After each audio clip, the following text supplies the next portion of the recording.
mo ang magkakapatid, ilarawan mo sa amin sino ang iba pang kamag-anak na nasa upuan, etong nasa row ninyo. Kaya narito rin ang brother-in-law ni President-elect Benigno Aquino III na si Dodo D. At ang isa pa niyang brother-in-law na si James Yap. Narito rin ang pamunuan ng ABS-CBN sa aming likuran. Of course sila sa pamumuno ni Charo Santos Concio at ni Ms. Cory Vidanes. Nasa ikatlong row naman si Mother Lily Monteverde at si Dingdong Dantes na parehong malaki ang itinulong sa kampanya ni President-elect Noynoy Aquino.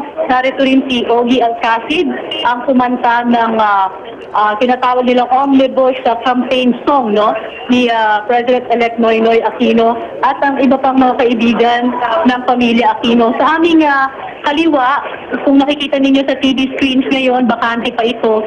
Ito ay ang mga silya sa aming kaliwa ay nakareserba para naman sa party ni Vice President-elect Jejomar Binay.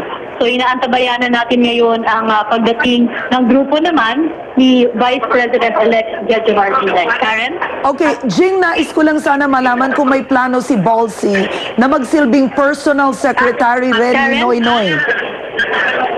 Hello, Karen? Yes, nais ba ni Balsi na maging personal secretary rin ni Noynoy? Karen, medyo lumalabo na yung reception.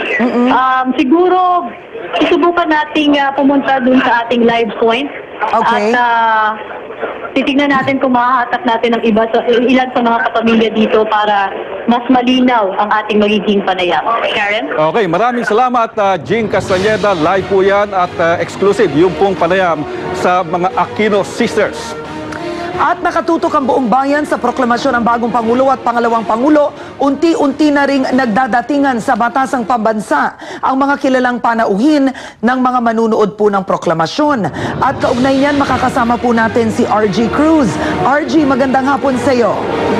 Magandang hapon, Karen. Henry, excited na nga ang mga tao dito sa batasang pambansa para sa proklamasyon ni incoming President Benigno Aquino III at Vice President-elect Jejomar Binay.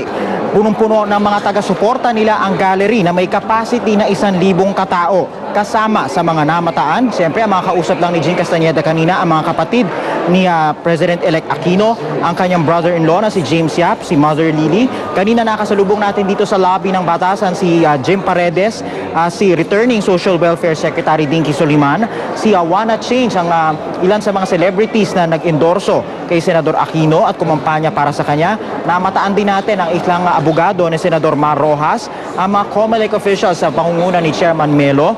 At yun na nga mga boses natin dito sa ABS-CBN. At ang ilang mga showbiz personalities gaya nila Ogie Alcacid, Dingdong Dantes. At syempre mataan na rin natin kanina ang kasintahan ni Senador Aquino na si Shalani Soledad. Sa dami ng VIP dito, Karen, mahigpit ang seguridad. Traffic na din dito sa loob ng compound ng batasan at medyo may kainitan na nga. Kanina nga ay naglabas na sila ng mga blowers para matulungan ng air conditioning dito sa loob ng batasan pambansa. Doon sa loob ng session hall at pati dito sa labas para naman makayanan na ang buhos ng mga tao. Sa labas ng complex ay mahigpit ang seguridad. Lahat ng pumapasok ay sinusuring mabuti ang mga daladalahin at pati ang kanilang katawan para hindi tayo malusutan at walang masyadong maging aberya. Inaasahang anumang sandali ngayon ay magsisimula na ang joint plenary session kung saan ipoproklama si Senador Aquino. Inaasahang magiging mas maikli ito. Hindi katulad ng proklamasyon nila Pangulong Arroyo at Vice President De Castro noong 2004. Unang-una, maliwanag pa ngayon, hindi ito aabutin daw ng madaling araw.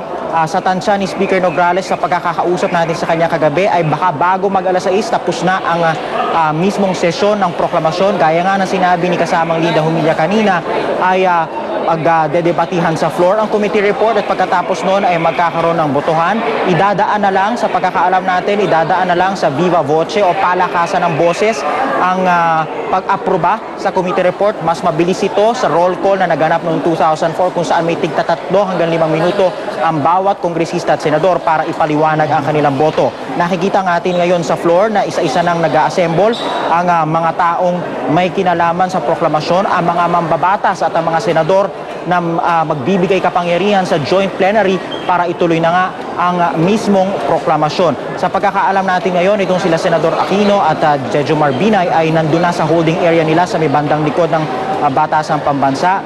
Doon sa area kung saan palaging nagsistay o namamalagi ang Pangulo bago ang kanyang State of the Nation address tuwing Hulyo. At dapat nga ay alas 2 ang simula ng proceedings ng mismong sesyon at inaasahang anuang sandali ngayon ay magsisimula na ito para matapos bago mag alas 6. Sa pagkakaalam natin ay hihimukin ng liderato ng Kongreso at ng Kamara at ng Senado na maging maikli na lang ang mga debate, maging maikli na lang ang mga pagtatanong para hindi na magtagal pa ang mismong proklamasyon ngayong araw. Karen? Alright, babalikan ka namin maya-maya lamang. Maraming salamat RG Cruz, nag-uulat ng live mula sa makasaysayang Batasang Pambansa. At partner?